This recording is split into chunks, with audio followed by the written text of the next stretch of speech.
Good evening, scholars, parents, guardians, grandmothers, aunts, uncles of Andrew J. Brown Academy. This is Principal Hill. Welcome. It seems like forever since we've talked last, but in reality, it hasn't been that long ago. Everyone's been involved, and I just want to say thank you to all the parents for just being so instrumental in the success of our scholars. We couldn't have done this without you. This is an incredible journey that we've undertook, and we couldn't have made it this far without you. We're on the home stretch, everybody. We're definitely on the home stretch. And to all the teachers out there that are watching and interventionists, thanks for all you do. So the first thing I want to say before we begin is it's been a year like no other, unprecedented. The things we've endured, we've overcome, and we continue to desire to overcome even more so in the future. This is tonight's parent school improvement plan meeting. It's a time of the year where we discuss data to see how we're doing, everything that's going on, and we use this information to help build for next year and build for next year even better. And hopefully a year where everyone's back into school, all of us, the entire year as we move forward. I'm going to remove my mask so you guys can hear me okay. We're social distancing, so I want everyone to know that we're following CDC guidelines, so that way you guys can hear me better as well. So we do encourage you to wear your mask. That way it continues to help people stay safe while they get vaccinated, so please continue to follow our safety protocols when you enter the school. As we begin our parent meeting, I want you to know that good news is that we are moving in the right direction. We only have data that goes back to 2018-19 because that's the last year that we actually accumulated data that we're held accountable for. We do have other methods of data in terms of our Ames web scores, our NWA testing, but this data that I'm sharing with you is pretty explicit to the direction that we're moving forward over the last 5-6 years. So you can see our average of plus minus differential compared to other charter schools and other schools in the state. AJB has moved up tremendously. So if you look at AJB in the first column versus Indianapolis Public Schools, in 2014-15 we were negative 11.1%, and in 2018-19, the last year that we accumulated that data that counts, we were up 2.9%. So and that differential is huge. So that's about a 10% increase over the last 5 years against our IPS neighbors. And it's not as if we're trying to, we want all schools to do well, but we have to measure ourselves against other schools, but we definitely want all schools to do well because in essence, all the kids in the state are all of our kids, and we want everyone to be successful. But we also want to make sure that the product that we're giving to you, you know that you made the right choice for your child, because you do have the right to choose the school of your choice, and we want you to choose us because we want to be that alternative choice for you guys to come here to meet all the needs of your child's educational needs. As we push forward to the top of the mountain, that's our goal. We strive to get to the mountain peak. And when we look at math interim scores for 2021, this is more current data, so I gave you the overview of how we've improved against the charter schools, the public schools, and our ability against the state, and everything has improved. This data is from 2021. So our math interim comparison, you can look at the current chart below. Our average score was 1.54 for interim 1, but that popped up to 2.23 for interim 2. Now, what is an interim? An interim is like a benchmark test against the state test to see how kids would do. So if your child does really well with these standards on this particular exam, it's an indicator test that tells us what your child will do on the state test as well. We are still taking the state test. That's starting here in the next week or so, and we're really excited about it because the interim scores show us that our scholars are going to do really well if they try their hardest. That's the big thing that we need your help with. They need to apply the same energy and effort as they did with interim 2 as they do on the state test. So, without them giving it their all, We don't know how good they're going to do unless they give maximum 100% effort. If we look at our ELA comparison from 2021, you will see that we are at 1.42 in fall, but as we perfected our online services, got kids back into the building in a hybrid model, to K-5 coming back full-time, to 6th grade being here today officially full-time 5 days a week, we had our score go from 1.42 in ELA, English Language Arts, all the way up to 2.24. So you can see that we had 36% of our kids proficient compared to 12.95% proficient for the first interim. So that's a huge, huge, almost 25% increase from the beginning of the year to the middle of the year in both math and ELA. So we're super excited about that. True testimony to the hard work of parents at home, to the students giving 100% effort, but most importantly, it's a true testimony to the teachers and the dedication of what they're putting in, because they're definitely working really hard outside of hours to make sure they meet the needs of our scholars. So kudos to them as well. Can't thank them enough. More good news. If we talk about the fall-to-winter numeracy scores for proficiency, you can see in the next slide that in kindergarten, our kindergarten teachers had a fall numeracy score of 36% to 43%. First grade went from 2% to 45%, and second grade went from 0% to 65%. Now with this type of increase in numeracy scores, it's very important to look at the why. So what happened between fall and winter? It's a combination of a bunch of things. It's learning how to do better in a dire situation where it wasn't dire so much. It became up the fact that we had to go back to an online model or get kids back in a hybrid model.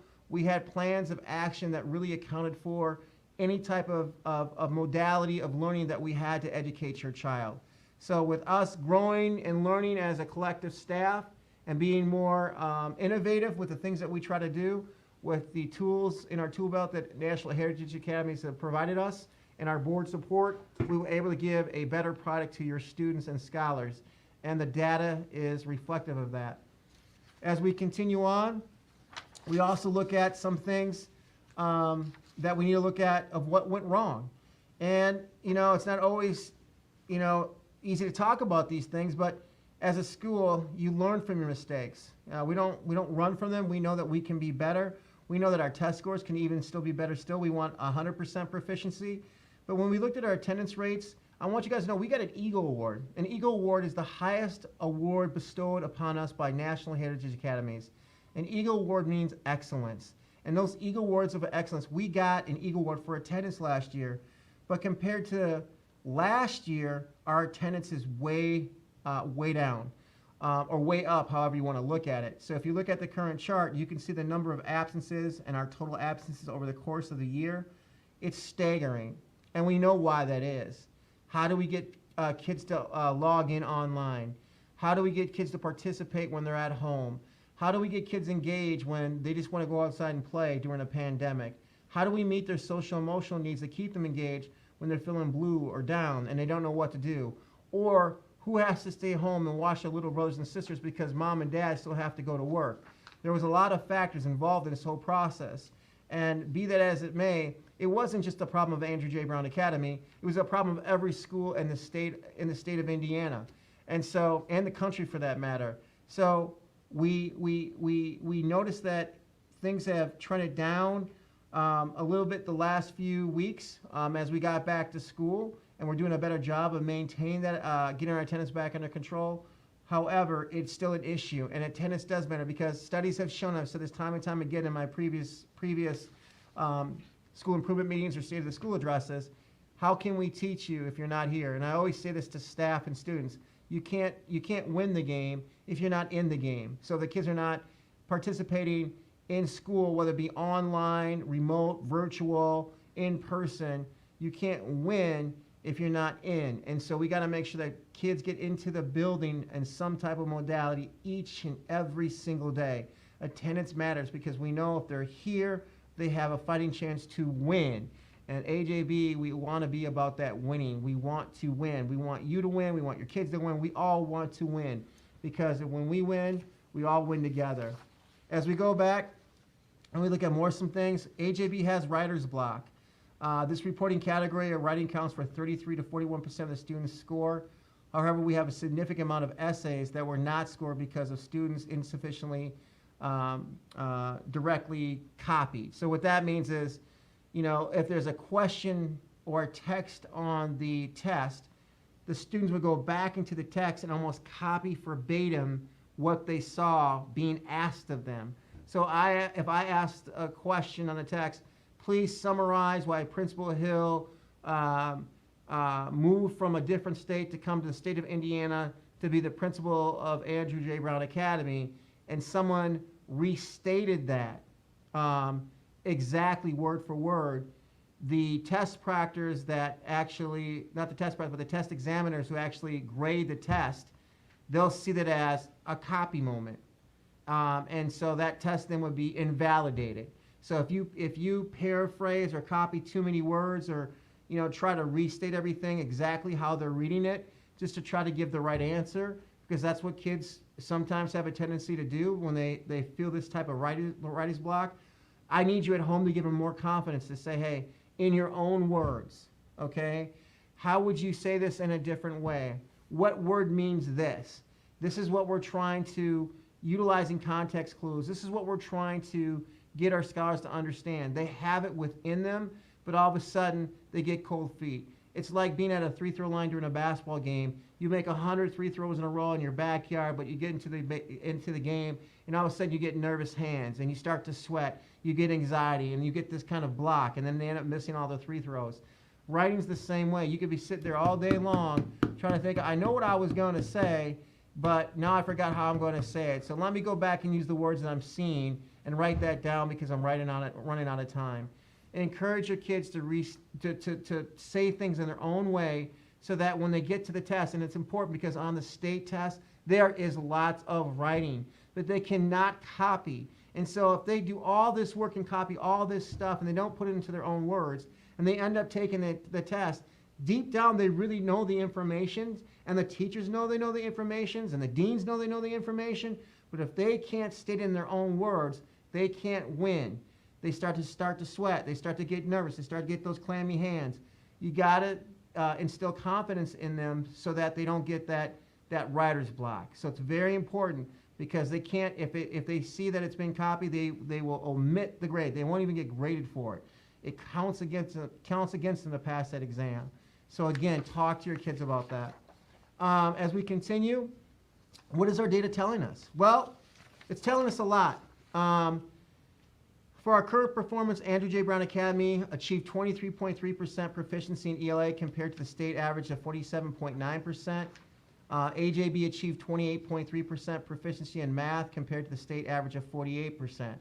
So let me put that in perspective.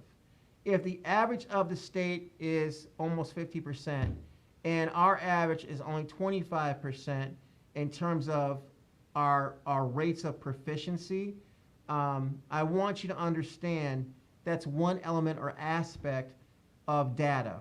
The other aspect of that data for proficiency is growth. So our kids come to us sometimes 0, 1, 2. As I mentioned in the interim data, on interim 1 for one grade level, they were at, or for numeracy, they were at 0%. Then they went up to 62. We grow our kids at Andrew J. Brown Academy. We grow them, and we're growing them to proficiency. But depending on how much they come to us behind, that takes a longer time. We accelerate that. We try to grow them 1.5 years every single year to increase those proficiency scores. And ladies and gentlemen, it did not help going through COVID. COVID really caused a decline for the past 2 years, in essence, that we have to now play catch up. And that's why we're going to have a robust summer program that's coming up this summer. You'll saw that in the newsletter. You'll see more information that's coming out. We're going to try to do everything we can to catch these kids up and get them back engaged in learning and close that gap again. We've done it before, and we're going to do it again. And I want to remind everybody that everybody in the state has gone down for COVID, but we make no excuses at Andrew J. Brown Academy. You are trusting us to educate your children, and we're going to do the best that we can to make sure that we catch them back up. For the 2019-2020 school year, students increased levels 1 through 3 and had an average increase of 0.70. Levels of 4 and 5 had an average of an increase of 0.06. What does all this mean? It just simply means that in the levels that our students are at, if there's an increase, that's good. If there's a decrease, that's bad. And so we like to see that positive trend data go up in the right direction, which it is doing. Now, we'd like to see it go up higher or even higher, but based on everything that we're going through, if we don't decline during a year of COVID, we're doing really well. Any type of increase whatsoever during a year of online and virtual learning is absolutely promising for us as a collective team to make sure that we know that we're moving our people in the right direction. And that's because of innovation, people's hard work, people learning more technology tools, us having more tools in our tool belt, so we're really making a difference.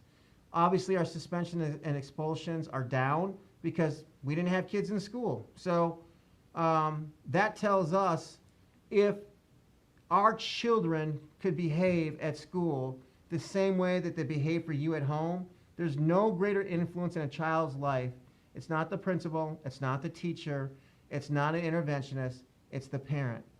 And if we could have our children behave the way they do at home for you, it would be a lot easier for our teachers to teach them at school. We understand that the kids are coming back to us with a lot of energy. They have they're robust in terms of just seeing everybody, they're excited. And yes, we can wait, but at the same time, we want to make sure when they get back to school, they don't do anything that takes them back out. So we ask you to keep continuing to say, hey, I want you to behave at school the way you do for me, the way you do for Papa, or the way you do for your grandma, the way you do for Mom, the way you do for Dad. Remind them every day that again, you can't win if you're not in the game. So if you're not in school, just like attendance, you cannot get that education that you need. And if they're behind already as it is, that is just one more pathway of resistance that we have to fight through and straighten out. And we want to make sure that these roadways become as straight as possible to victory. So please work with us on that.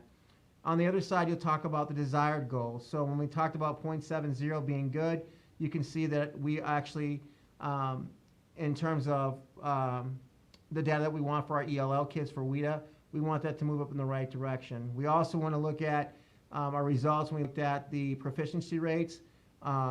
We know that we achieve at least 25 and 31% in math.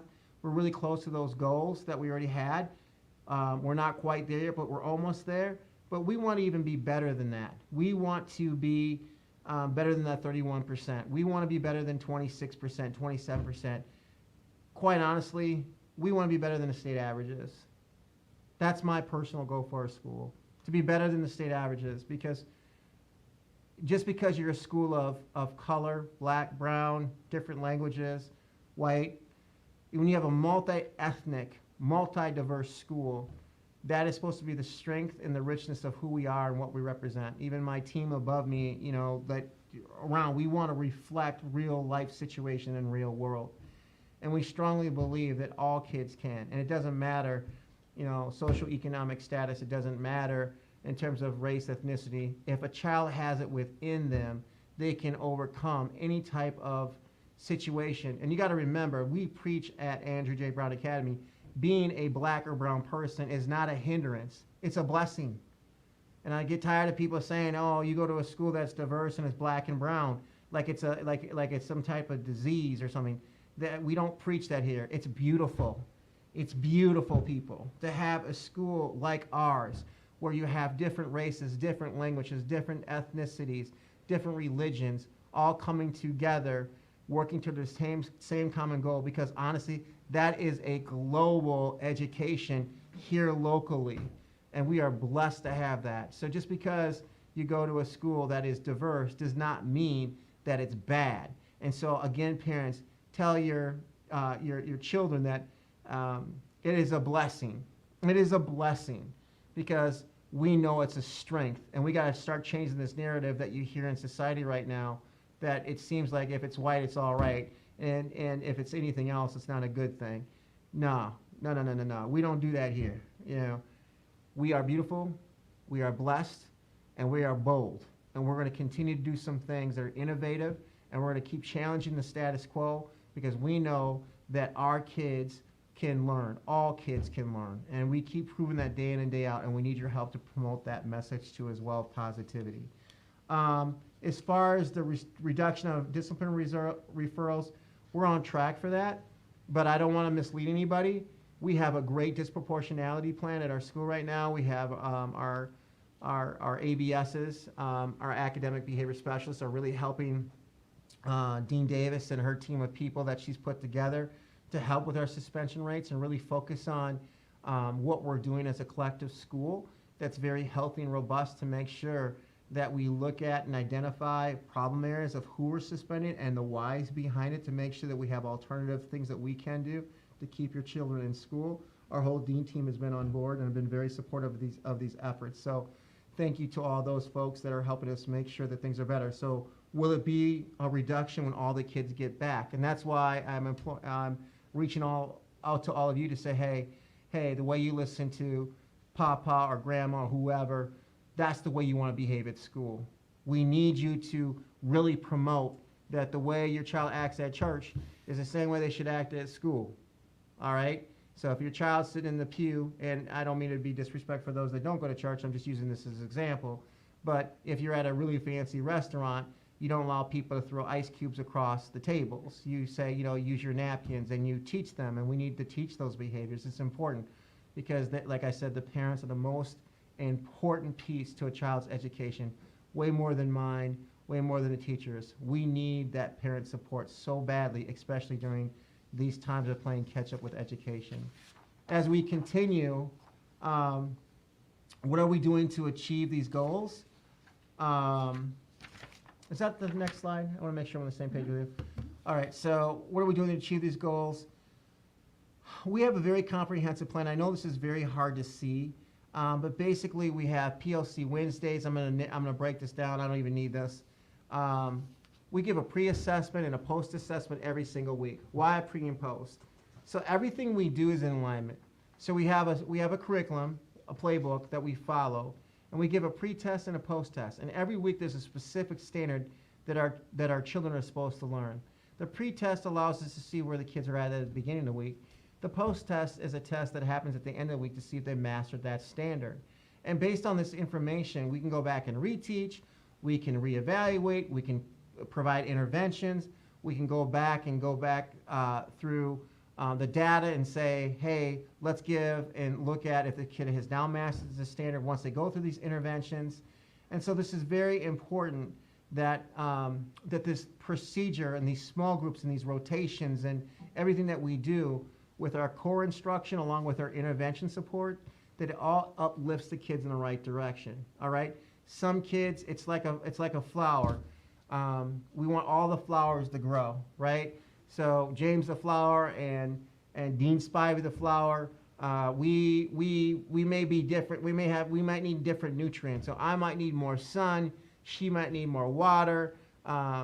My other student might need more shade. But the whole point is with those interventions, the intervention would be the water for her. The sun would be maybe the intervention for me. The shade might be the intervention for Dean Cummings. The point is, the goal is get everyone to grow and then become a beautiful flower. All kids may need different interventions. So they all get the core instruction, that's the same, but those interventions are the different nutrients that each kid needs of education. Hopefully that metaphor will help you understand what interventions do and how we do things to determine how we grow kids and have them master those standards from the beginning of the week to the end of the week. So that's our plan. When we look at our intervention, and the intervention plan is going to get even more comprehensive. Our interventionists, bless their heart, I'm giving you guys some kudos right now. We've asked a lot of them this year, a lot. And we're staying the course. I mean, this is something that I need everyone to know, even my interventionists, that, yep, lesson planning, systematizing interventions, using specific interventions to meet the needs of students. It's all happening, and it puts a lot. So there's going to be more placed on interventionists, and I know it's a little scary thing, but that's how important they are to us, because if they don't provide that service of nutrients, with the core of that main seed, there's a chance that flower might wilt. And we don't want that to wilt, because if it starts to wilt, then we have to provide even more higher tiered level of interventions like ELL support or our SPED services, or maybe it's an attendance plan, or maybe it's a pull-out situation, or more one-to-one learning, or some type of group setting, something different than the other kids are getting. Because the last thing we want to do is have any one of our scholarly flowers wilt. And when they wilt, we hear from you. What's happening to my child? Well, this is what we're doing to help combat this from happening, because we want them to be robust and grow. So it's important, again, interventionists, of the work that you do, and it does not go unnoticed. And so when we systematize everything and we get more robust with our intervention rollout, NHA has really been dedicated to making sure that we use very sound best practices on what that looks like moving into next year. So stay tuned on that. And again, thank you, interventionists. I know it's been a tough year for you. The WIDA Proficiency Report. So quite honestly, when I look at the report, you have to look at different levels of movement and percentages of students that move in one direction or another. So there's different categories of WIDA. There's listening, reading, speaking, and writing. As a principal, I look at writing more than anything else, because writing is the biggest determinant of WIDA. And I think I'm impressing my dean of ELL over here a little bit. But the point is, writing encompasses all those other things, right? Writing is a descriptor of how far they've come. So when I look at these scores and growth of those percentages of students, you want kids to become proficient in all these areas of WIDA to make sure when we look at our EL students, because we have almost half our school is EL now, and we're growing. And so with that being said, it's very important to us to get to a level platform. And remember this, it's not a learning issue. It's a language issue. So just imagine yourself going to a different country and the roles were reversed. And I went to a Mexico, and I'm trying to ask to say, hey, where can I buy this Escalade at? Where are you selling Escalades? I know this is a really stupid metaphor, but I want an Escalade, right? So an Escalade that is in America should be the same Escalade that's in Mexico. But I don't know how to ask to get to the dealership, because I can't speak Spanish to go buy an Escalade. I don't even know if there's a word of the word term Escalade in Spanish. Maybe there is, but I don't know. So it's not like I don't understand what I want or what I need. It's just that I can't speak the language. So it's not a learning issue, it's a language issue. Now, if I could speak the language and say, I don't want to screw up my Spanish, so everyone laughing, but, donde está, el auto dealership, el Escalade, and I know that's bad, but I'm working on my Spanish, people. Where is it at, and that would help me understand, for the person I'm talking to in a different country, how to get me there. Well, education is the same way with writing, reading, speaking, and listening.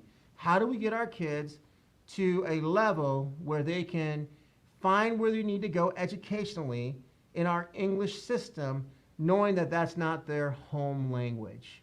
And so that's what the Proficiency Report tells us. Are our kids growing to be able to compete in an English-speaking dominant society like the United States, and have them ready to compete in a global marketplace? And again, when you speak Spanish and you have a second language, it's not a hindrance, it's a blessing. How many times do you go out and say, how many languages do you speak? Everybody asks that question. I wish I could speak Spanish better, because I can only imagine, and I can understand some things. I'm trying to get better at it, but if I had learned to be fluent at it, how cool would that be for me to be able to discuss things with my students that do speak Spanish, to make them feel more at home, and also be able to teach them better if I understood that language. And that's why we have Sheltered Instruction Observation Protocol, which stands for SIOP. Well, that is SIOP.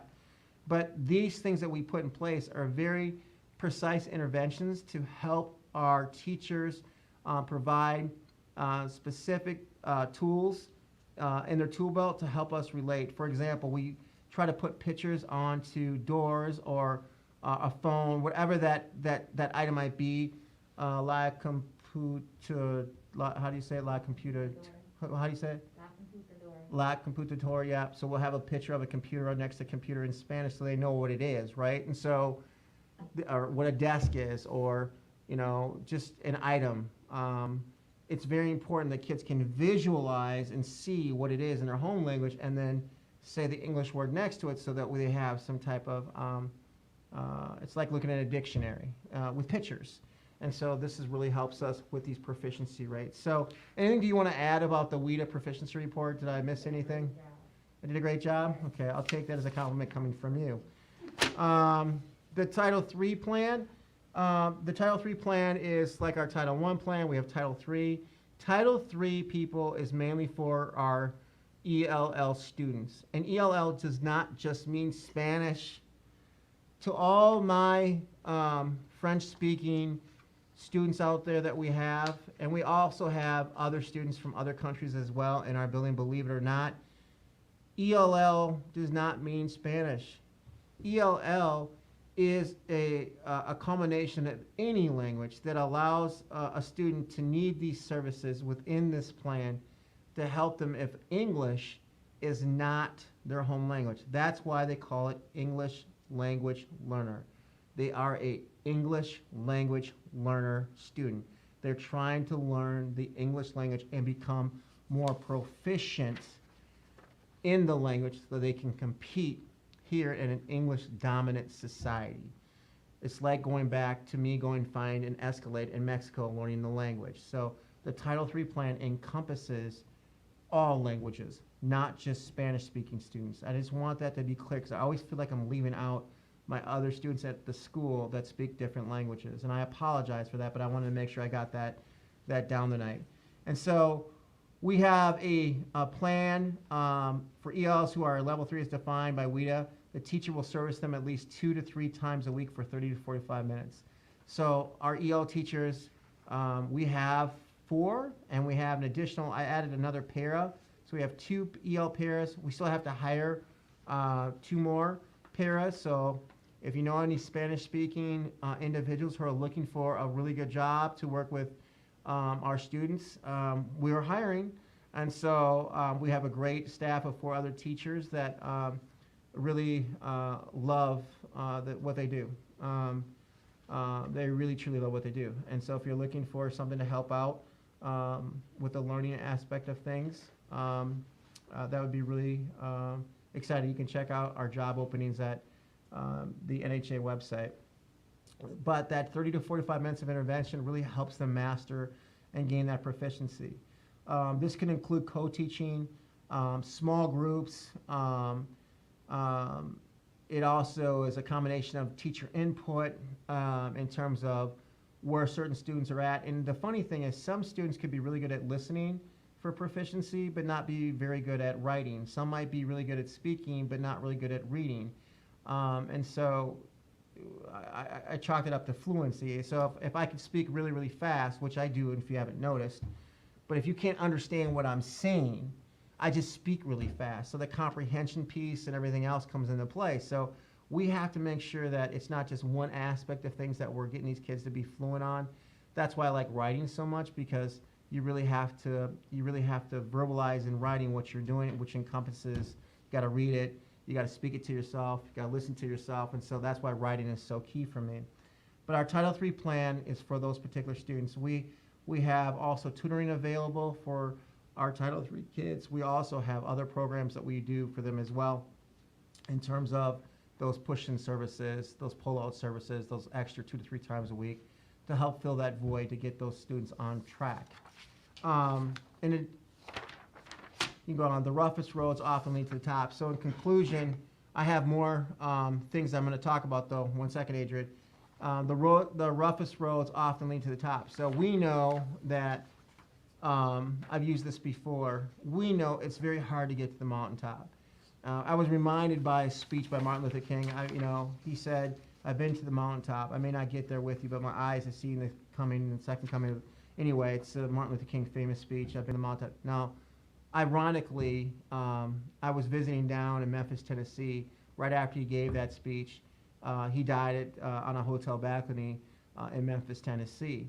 And so his eyes had seen the victory, and in a dream that he had, but physically he wasn't able to see it firsthand. And so it's a rough road. And I'm reminded that we as individuals now, in my current generation, when I look at this COVID situation, I don't know if I'll see the end utopia that I dreamed of seeing.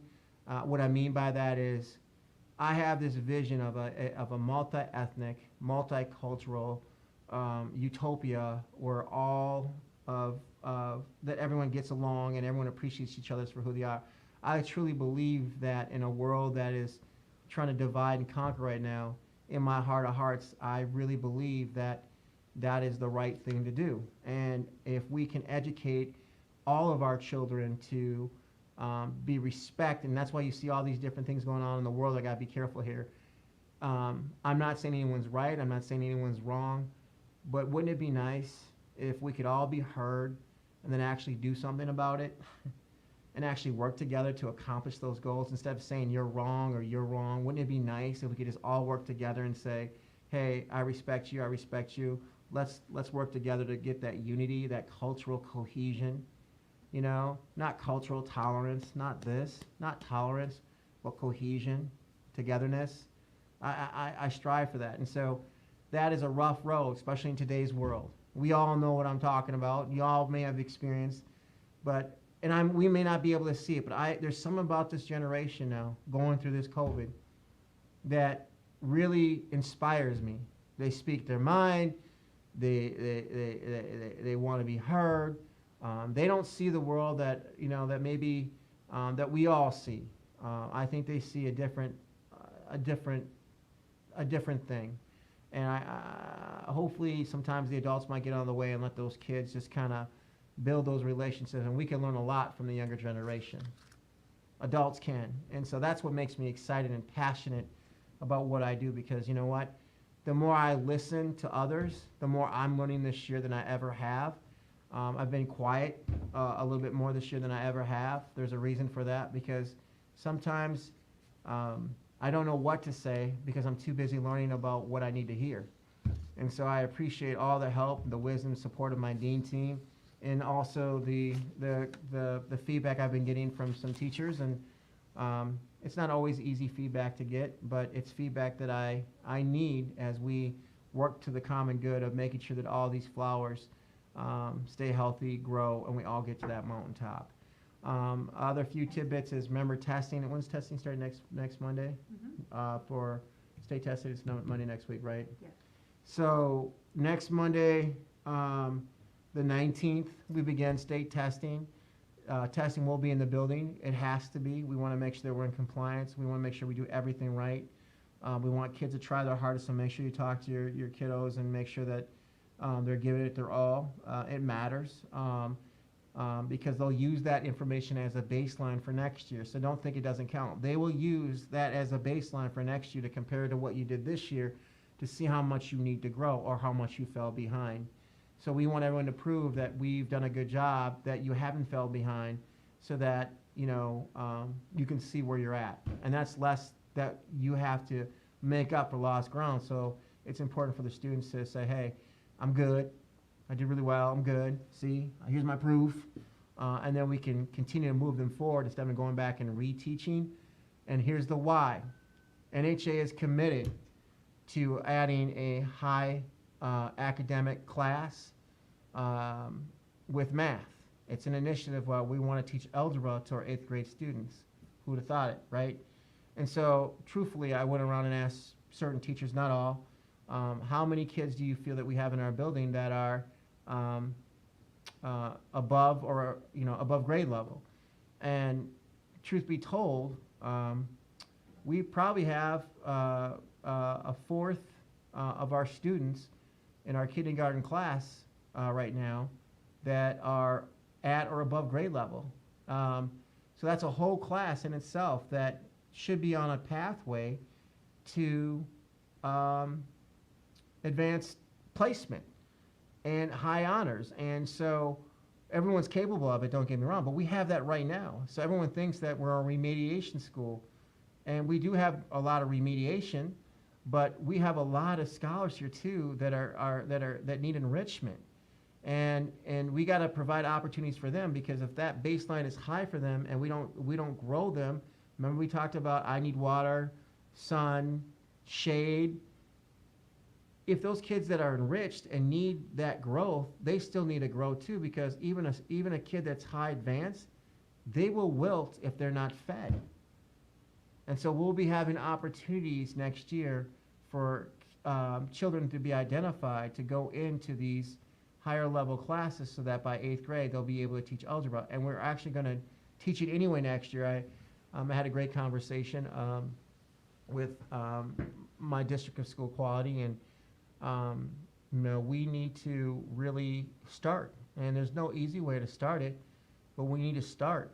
Regardless if it's 5 kids, 3 kids, 2 kids, 10 kids, if we don't get the opportunity, how will they ever excel? And so we got to push the envelope. We got to expect more, because if we expect more, that leads to greatness, right? If we expect apathy, that's what you'll get, is apathy. So this is coming down the pipeline. So also graduation is coming. After testing, we plan on having our 7th and 8th graders back in the building around the middle of May for that last 2 weeks. You'll hear more about that from Dean Davis and the middle school team. Graduation is being planned as we speak. They always do a great job. They're really excited about it. They always are, because they want to make sure that those 8th graders have something that is memorable and meaningful, especially last year and this year. And so we've got some great plans that are being laid out. Again, I want to thank the middle school team for helping out with all of that. Miss Ames and Miss Ammons, everybody. There's a lot of people involved. I'm sorry if I'm missing some folks, but Dean Davis, thanks for all the stuff that you guys have been doing. I want to thank all my deans, Dean Spivey here, for the improvement of numeracy data. Our interim data is better for 3rd grade. I want to thank Dean Perry for the EL WIDA scores, in addition to just running the online virtual school. She's done a phenomenal job of that, and also helping out other dean colleagues to help them with their coaching and so forth. And Dean Cummings, obviously, laying the groundwork for the intervention services that I just described to you. She actually put the PowerPoint presentation together, and making sure that our computers are checked out, helping you with your technology needs. Something gets broke, you go to her, fill out a spreadsheet. But at the end of the day, collectively, the sum of our parts make up our whole. I say that a lot. But that hasn't been truer more than any other year than this year. And so I want to also thank Dean Davis for the robust summer programs, along with the 3rd grade reading program we're going to put together. There's just so much happening so fast that our teachers are overwhelmed. And the last thing I want to remind everybody, Teacher Appreciation Week is coming up. Nothing is greater than saying thank you to a teacher. And trust me, I know my teachers. It means a heck of a lot more coming from you guys than it does from me. It does. It's that validation that you respect them, knowing that they gave their all for your child, and they really appreciate anything that you do for them, in terms of just saying, I noticed that you cared about my son or my daughter, and that meant the world to me that you cared. That just goes a long way in a profession that I feel is under attack. So we're losing good people to other professions because the work that we do is really hard, and sometimes you look at the value of what a teacher is paid versus what they put in. It's a lot. So here's an opportunity to say something, especially going through what we went through this year, to say thank you. And I think that would mean a lot to our folks. So without further ado, please fill out the survey. You can find that survey on the app? Yes. Okay. Yep. You can. Second tab over where they are. Okay. If you look at the second tab, I was just informed that if you look at the second tab over from where you are right now, you'll be able to see the link to the survey. Please fill that out for feedback for tonight, because we need those surveys. because we have to turn that in, and we want to make sure we get your input for our school improvement meeting for next year. So please fill out that survey. There's a link. We'll see it. It's like a Google Doc, and we'll be able to get that information simultaneously. So please, please, please fill that out. Other than that, we thank you. Again, we're at the end of the road here for this 2020-21 school year. Remember to still stay safe, and we'll see you guys soon. Take care, and remember, we need you, and get those kids ready for testing. We want to have some great results. Have a good night.